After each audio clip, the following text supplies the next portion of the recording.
Welcome to Meta Trade Breakdown for uh, today, March 26th. We saw a massive sell-off on Meta today, and this was a very interesting setup, in my opinion, one of the best setups in 2026 so far. And there were a couple of fundamental and technical reasons behind this whole trade. So I will go over that here for you guys so that you can have a better understanding of like why I took that trade. Why did I even explain it in the pre-market webinar for the community? Uh, how did I enter? Why did I have two trades on Meta? And how did I exit and manage the whole position? You, if you were in the community, you saw the whole trade live as I was explaining everything in the chat for the whole community for you guys, right? So, but I'm gonna go over and explain everything in details. So, what happened in the pre-market?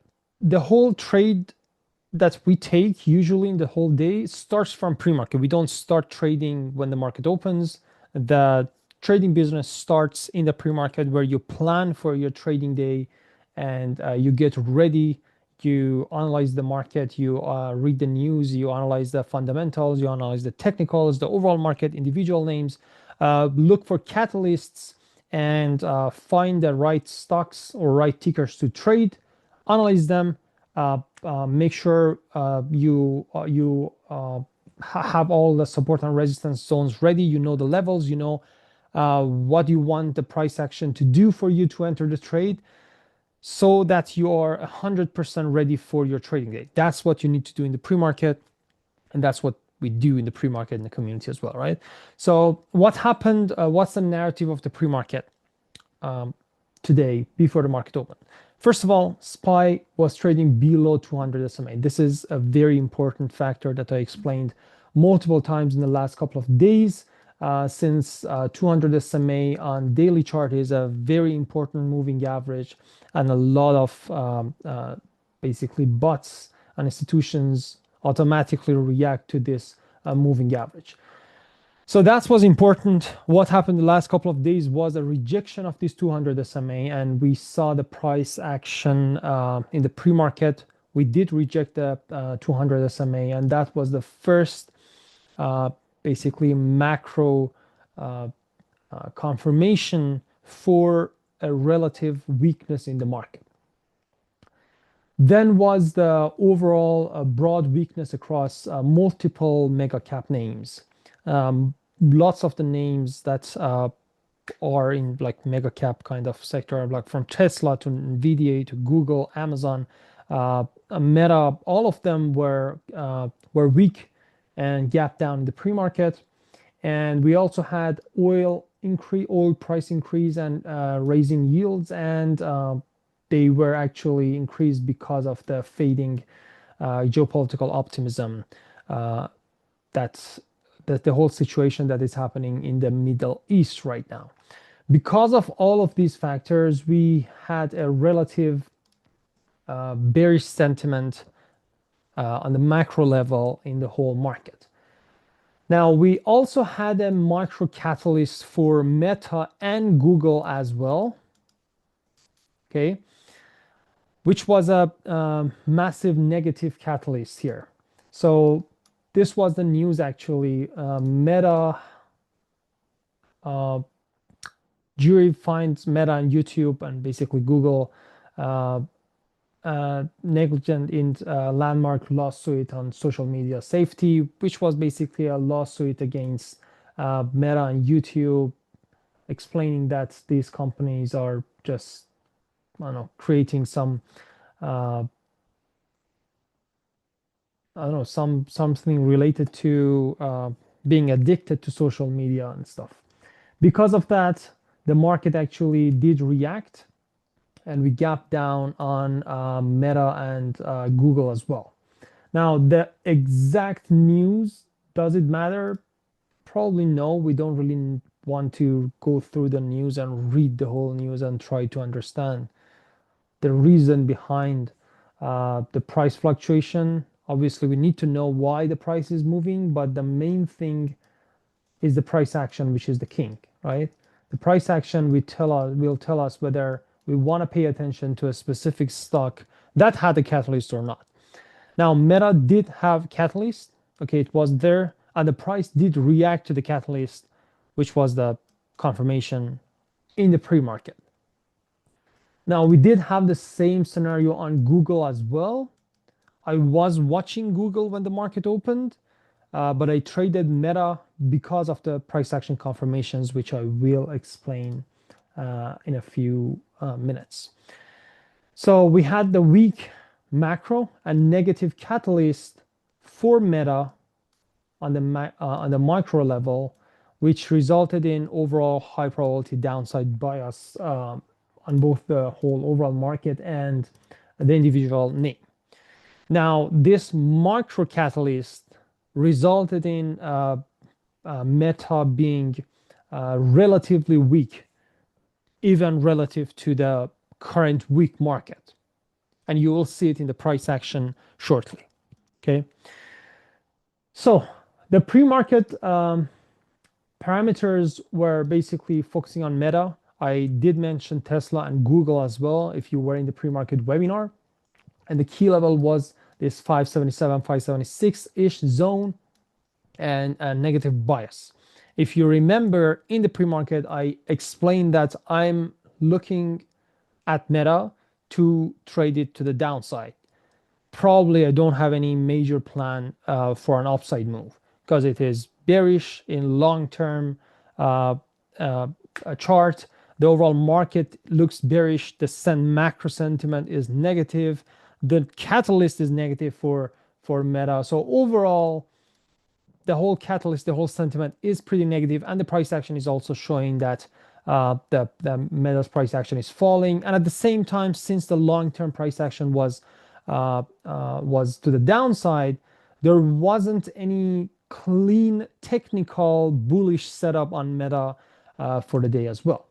So the strategy was wait for the breakdown and acceptance below this 577, 576-ish level, look for the retest and execute on the confirmation of this whole scenario of a clear breakdown, hold of sellers, seeing as controlling this level, and then entering Meta short. Okay, so this is what happened when the market opened. We did have this gap down, obviously, in the pre-market, and then the market opened. We did push lower on Meta. Now this 575, 576-ish level was an important level. Meta did push lower, okay, and then it started consolidating.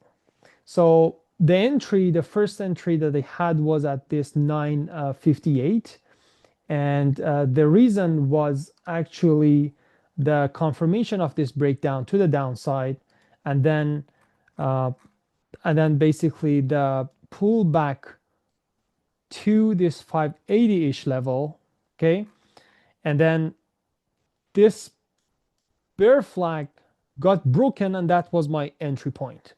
The idea was trading Meta to the downside with having a really tight stop loss, which was ideal at the moment.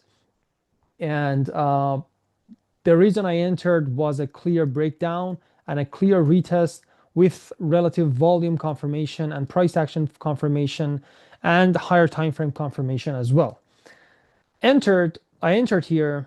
The problem was that after I entered, the move was pretty fast here. I entered in the middle of this candle, and it did broke this 575, 576-ish level, and then it bounced back up, actually with the whole overall market bouncing back up at the time.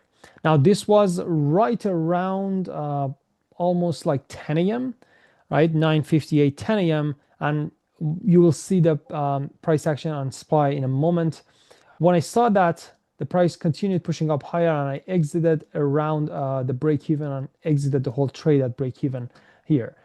Now, my stop loss was originally way a little bit higher, right around this 581-ish level. I exited though because I saw my whole trade idea is basically invalid, and it was basically invalid in that moment. Now, right now, I know that Meta went down like crazy 30, $40 for the day, but at the moment you don't know that. Okay. Now that you see the price action, it looks easy, and you might be like, okay, it's easy, hold it. But the reality is that if you do not have a plan for your trade, yes, this time it might work, but many times you might lose a big chunk of money. So it's better to stick to your plan. Now the price did move almost 1 hour, and since I didn't exit, I was like, this happened pretty fast here. I was waiting for the market to actually do sell off, and it did actually uh, sell off, and then it bounced back up pretty fast. It was really fast. I didn't exit at my 1 hour. Usually I scale out. That didn't happen. So I was just in the trade. The whole position was open. And when I saw the price is pushing back up higher, when I saw market is holding, even though SPY was right below a massive resistance zone, I exited, and I was like, I will re-enter when the setup is when I have all the confirmations, and the whole setup is there. Okay, so the lack of confirmation and invalidation of this breakdown was the reason for exiting the first setup, the first entry, which I usually don't, because I was really far from the stop loss, but because of the uncertainties in the current market, and the volatility that we experienced recently, by recently I mean the last couple of weeks, I try to be very, very strict with the rules and just get out. Don't care about just giving it some room. I skip this trade so that if the opportunity is there, I can re-enter properly. And it actually did happen. Okay. Now this is what happened when I was actually in this trade. This is sorry, not that one. This is what we saw at right at this 9:58 till 10 on Meta, right? On SPY, we saw this. At the moment, this candle was a big red candle. For a few seconds, this was a massive red candle, like this. This wasn't like this. It was a massive red candle. And I was like, okay, I know that this level, this 655, 656-ish zone is a massive resistance area on SPY. I was looking for the rejection. I had this whole plan that probably this level will break, will reject. And I mentioned it even in the pre-market webinar. It didn't happen though. Like what happened was like this. The price pushed back down, and then buyers bought back up right above the VWAP. And then the next candle, it actually did push a little bit higher as well. Okay. And it was holding at the moment. What happened on Meta was the push back up higher. Because of this observation, I was like, okay, I will exit the trade, and that was what I was basically mentioning. So the stock was weak, but since we did not, one more important factor was that we didn't really close below this 575, 576-ish zone. It's closed above it and then bounced back up. This wasn't a really good confirmation for me, and this week wasn't something that I was interested in seeing with the market holding above the moving averages and the VWAP. Okay, so I exited this trade, which you saw it in the community as well. Right, this was the first attempt to trade Meta to the downside. Now, if you see here, you see there is a light green color here, right, in this box on Meta, right? This light light green box is actually came from the higher time frame.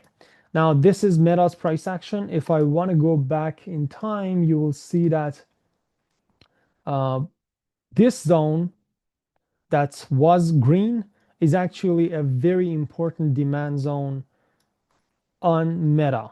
Now, this is the same zone that it bounced back up above this 590, 576 back in when, like March 2025, right around these zones, right around 580, we bounced back up, we bounced back up, we bounced back up. So all the way from this 576 till this 586, 7. So this $10 range was a very, very critical demand zone, demand zone, demand zone, demand zone, rejected resistance zone, resistance zone, resistance zone, resistance zone. Oops. What up? Finally broke above this zone and bounced back up, bounced back up, bounced back up. Now acted as demand. And now finally, here we did have another bounce above this level. And then finally, we retested this zone. How? We were actually trying to break through this massive demand zone. Now, I do not want to go short when the price is still stuck in this zone, when I see that multiple times, more than 20 times, Meta bounced above this 576 zone. I don't want to go short when Meta is still in this range. This was the price action. Now, in this price action, at the moment, now we're in 5-minute chart so that you can see multiple time frames. This 576, 577 point whatever 0.5 is the same zone that held multiple times within the last 2 years. This can be a fake out. I know that you see the price action right now and be like, this can't be a fake out. The price went down like $40.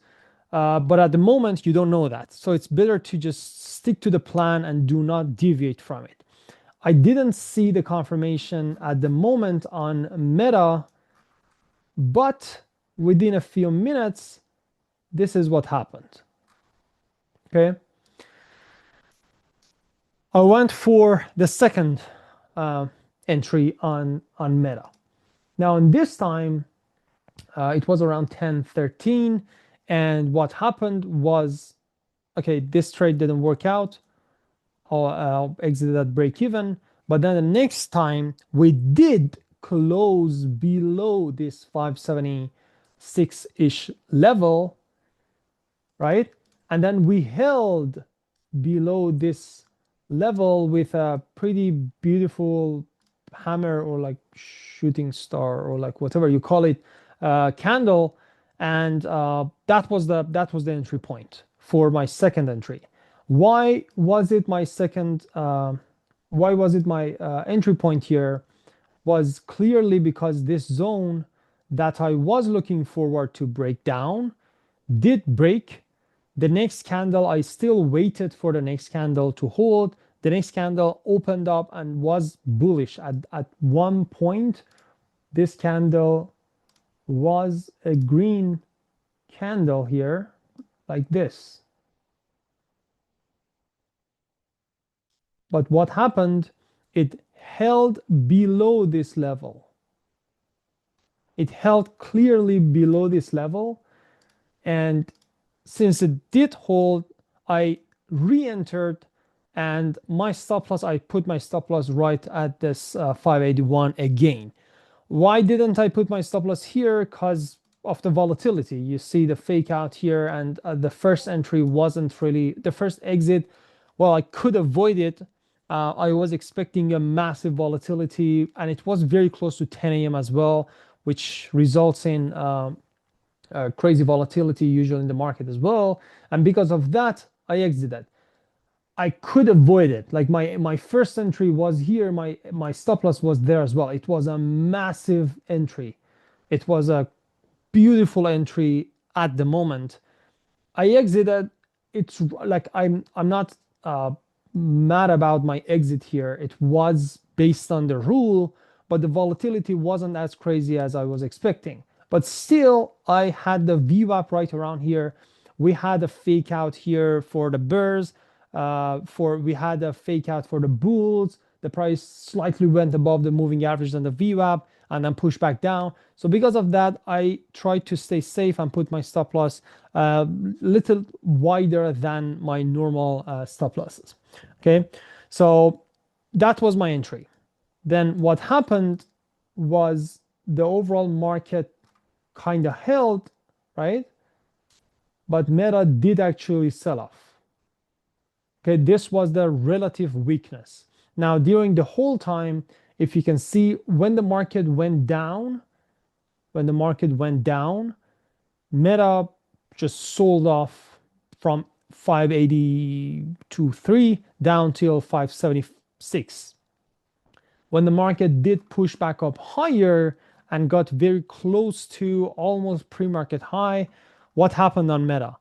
Meta was actually holding very well below the moving averages and the VWAP. That's why I entered here. I saw the relative weakness on Meta. Why? Because of its micro catalyst on top of the macro catalyst that we already did have. So it made Meta weaker relative to the overall market, and it was very, very obvious in the pre-market, sorry, in the during the market open, right around like this 9:58:10 ish a.m.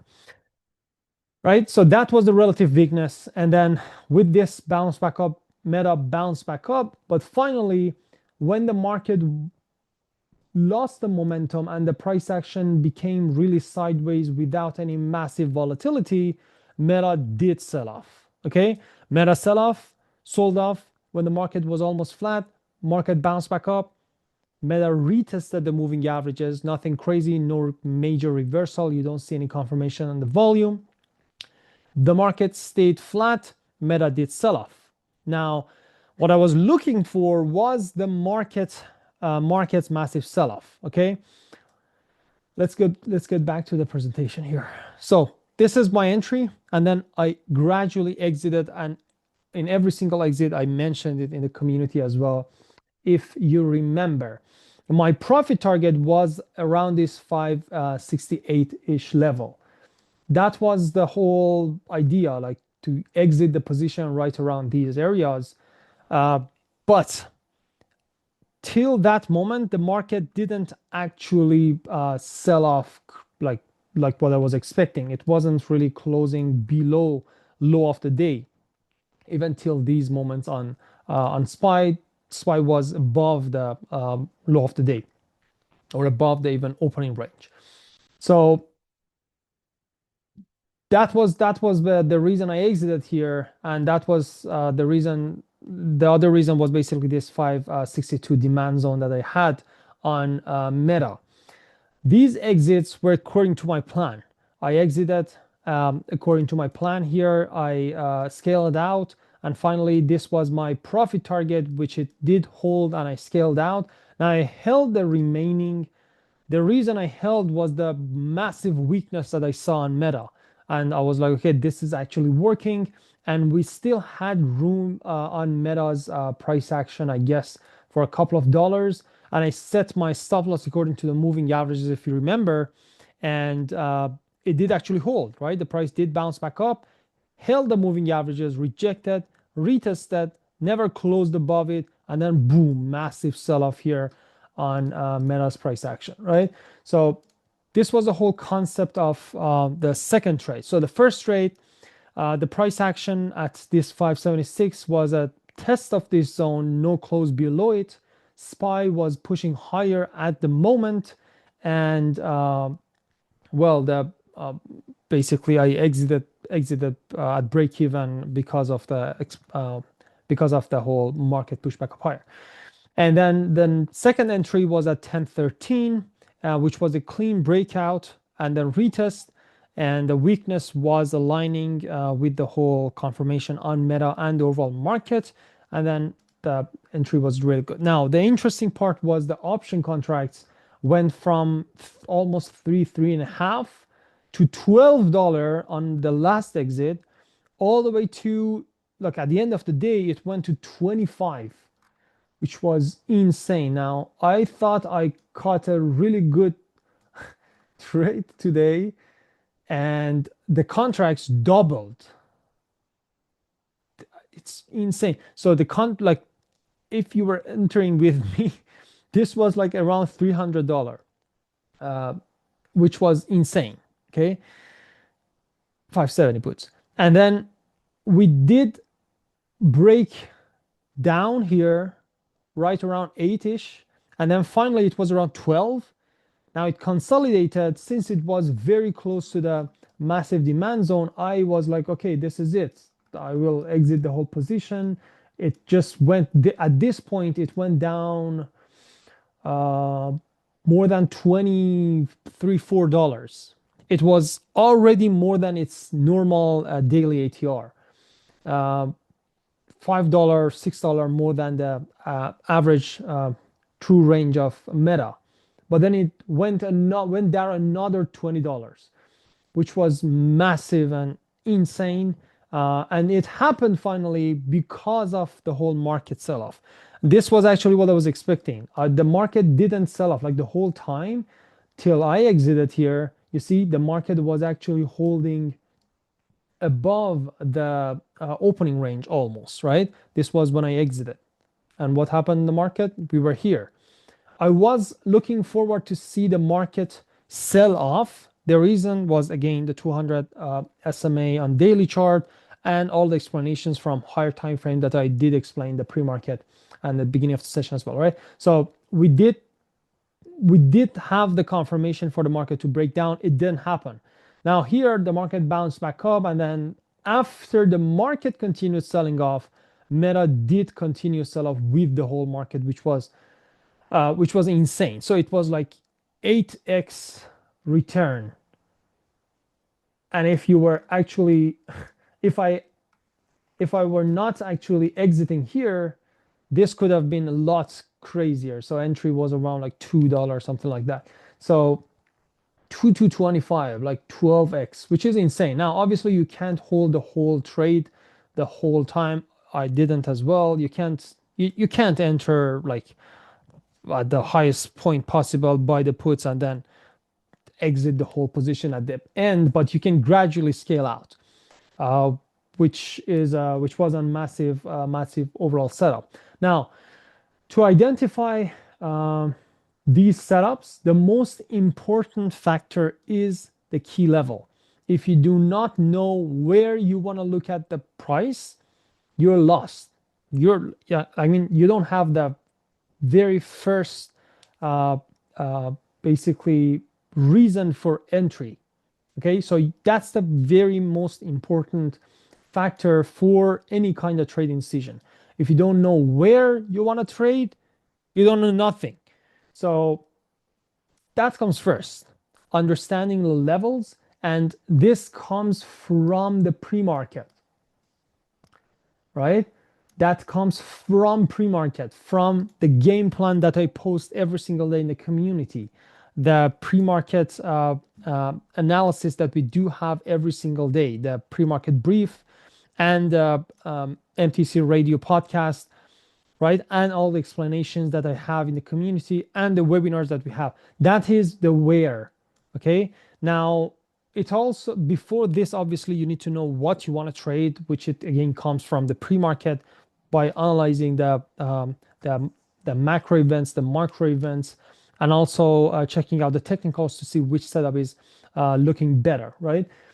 So now that you know that, then you want to wait for the right setup. Depending on your strategy and depending on the setup that is uh, happening in that day, you can decide. If you have just like one strategy, you want to stick to that. But if you're trading multiple setups, then you can just wait for one of those setups to actually do happen. As a trader, what you don't want to do is to just like hope that the price will go down because of some news and just buy some puts, calls, short, buy randomly just because of some news. The price action is always the king, and you want to focus on the price action and do not enter unless you have the right confirmation. Now, in this setup, this was a breakdown on retest setup that I was looking at on Meta, and the reason was because Meta was just already did have the catalyst, and it also gap down heavily. In a gap down environment, I prefer to see a retest to make sure the confirmation is there, because it's very easy in a gap down situation to see a gap fill reversal setup, and that's another strategy. It has its own confirmations, it has its own way of entry and exit, but at the same time, it needs to happen for me to take that.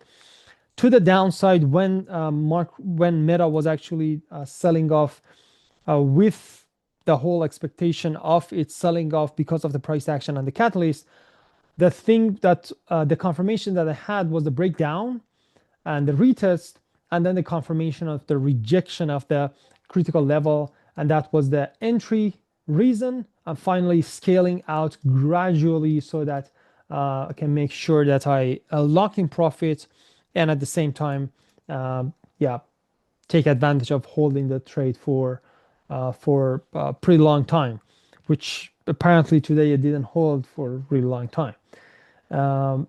So breaking level isn't enough. Okay, price must close and hold below a key zone if you want to focus on this strategy. Okay, just because the price broke below a level, it doesn't mean anything. Even if it break below a level in some scenarios, let's say if it's a resistance zone and the price break above this level, or let's say if it's a support area and the price is going to the downside, right?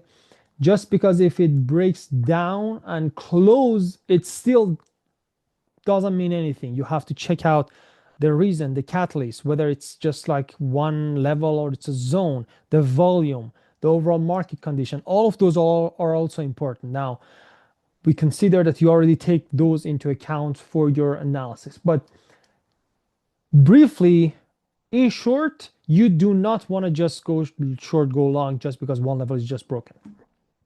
And the relative strength or weakness is also a very, very useful metric for your whole analysis. If you're trading individual names, so a stock failing to follow a broader market strength is a flashing bearish signal.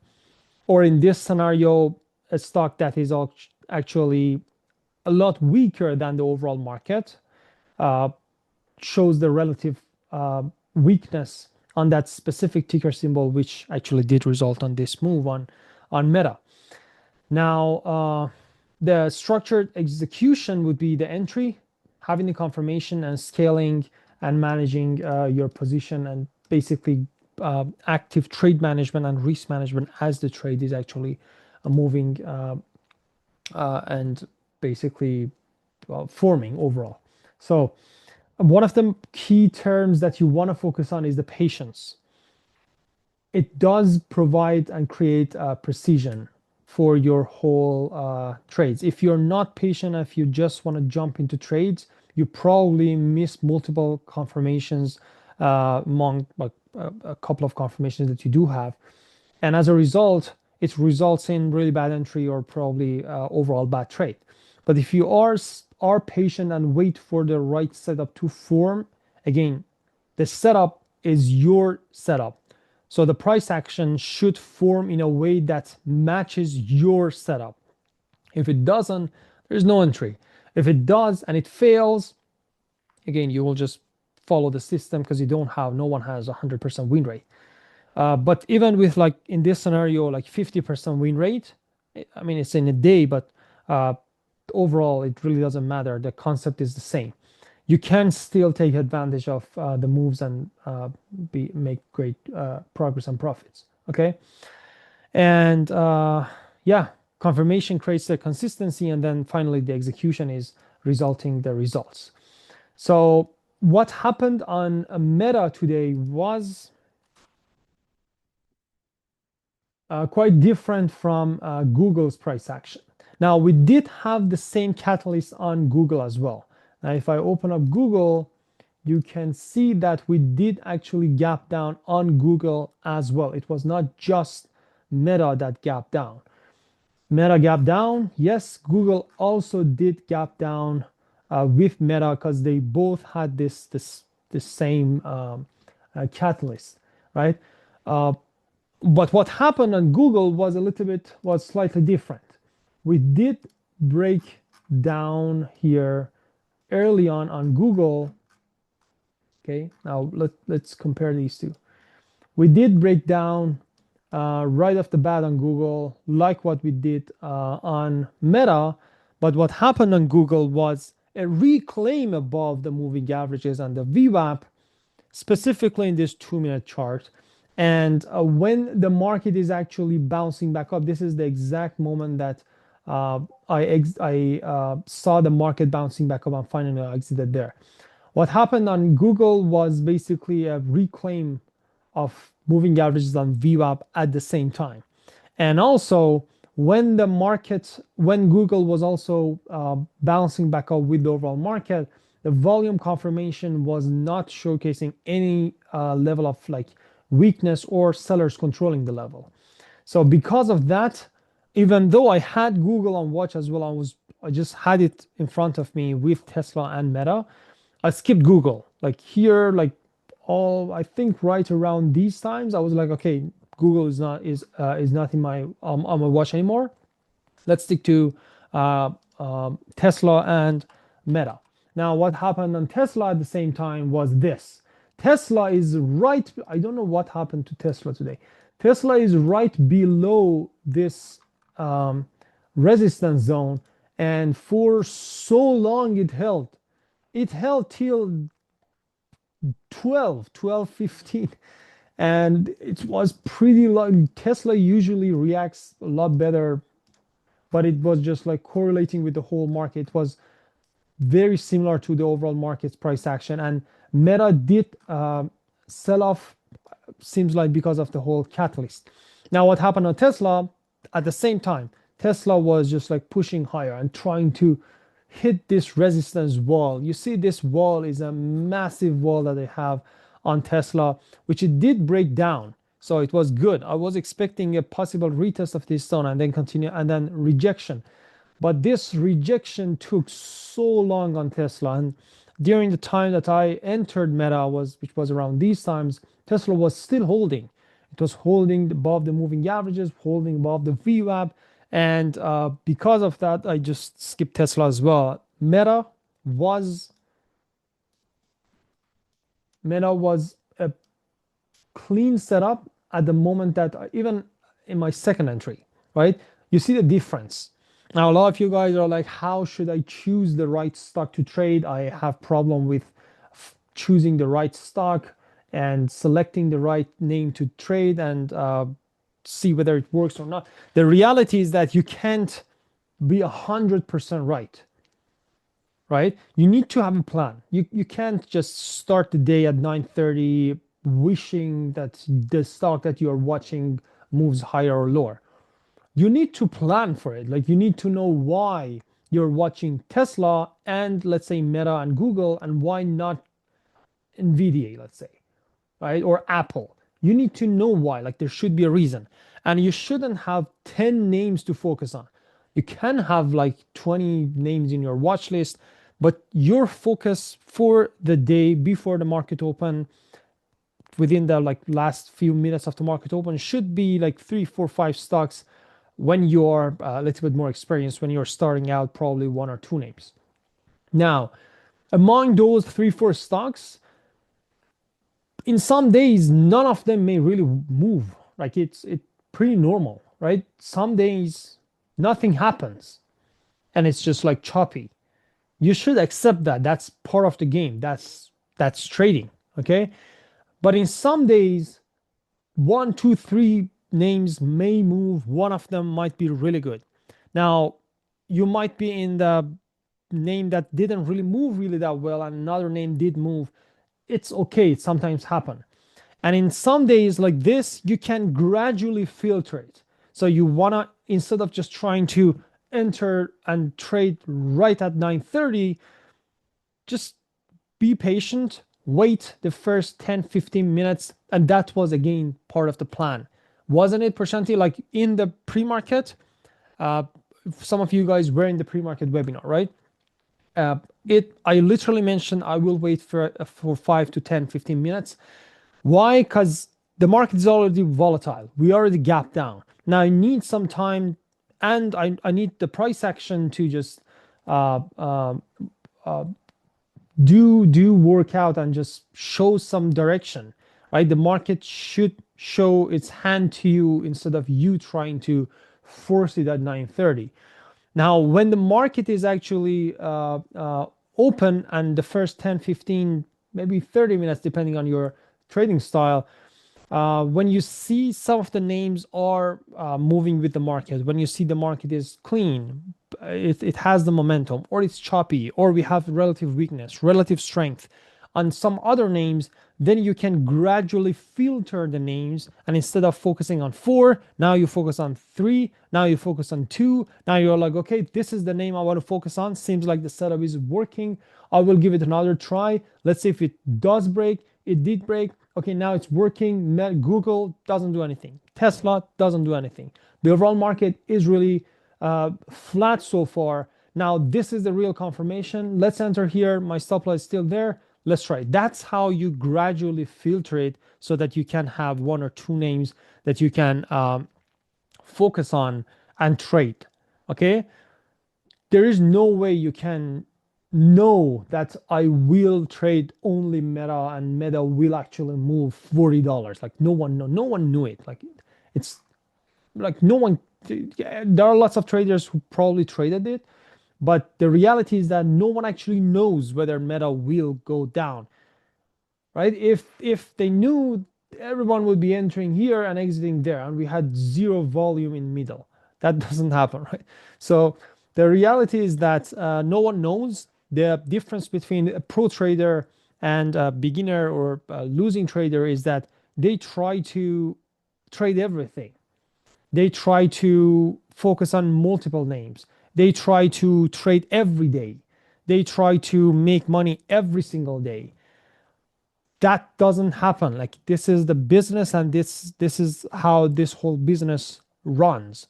You need to accept how it works so that you can be gradually uh, basically profitable and make it work. Okay, the way business works is like this: out of 20 days, 20 trading days in a month, you will probably have maybe five to eight awful days, like choppy, crazy, uh, with lots of weeks and fake out days. Okay, that's the part of the game. The remaining maybe 5, 6, 7 days would be okay days that you might find some setups for a 1-to-1 reward to risk ratio, 2-to-1 reward to risk ratio. Some days you might lose, some days you might win. And this is for probably most of the intermediate to between intermediate to pro traders. Okay, it's because usually intermediate traders and between intermediate to pro traders, they try to trade every single day because they don't know how to stop trading and just like observe and just have zero trades when the market is not giving them a setup.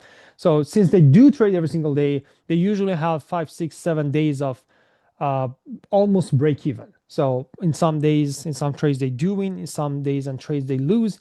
Overall break even. But we do have maybe 2, 3, maximum maybe 4 trading days that gives us really good opportunities. Now it depends on the market as well.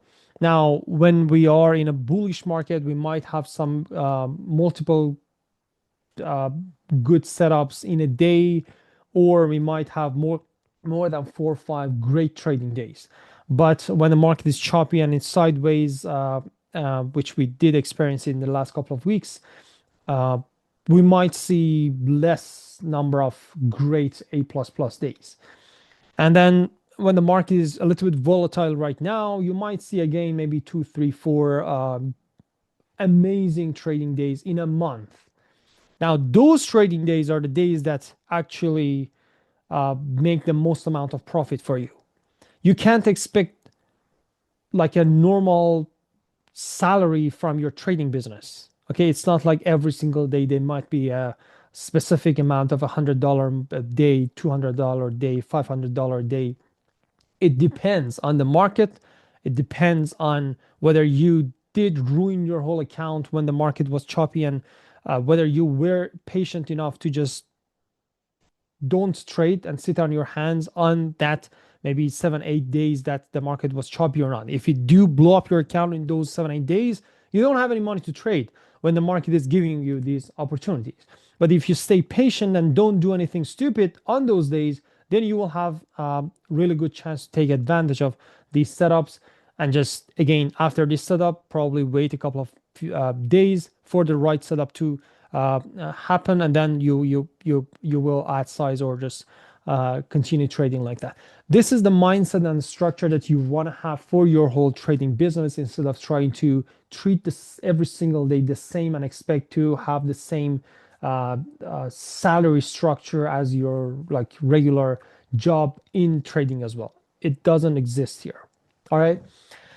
Awesome. Great. With that being said, I guess I'll see you in the next one. Thank you, Shahir. No worries.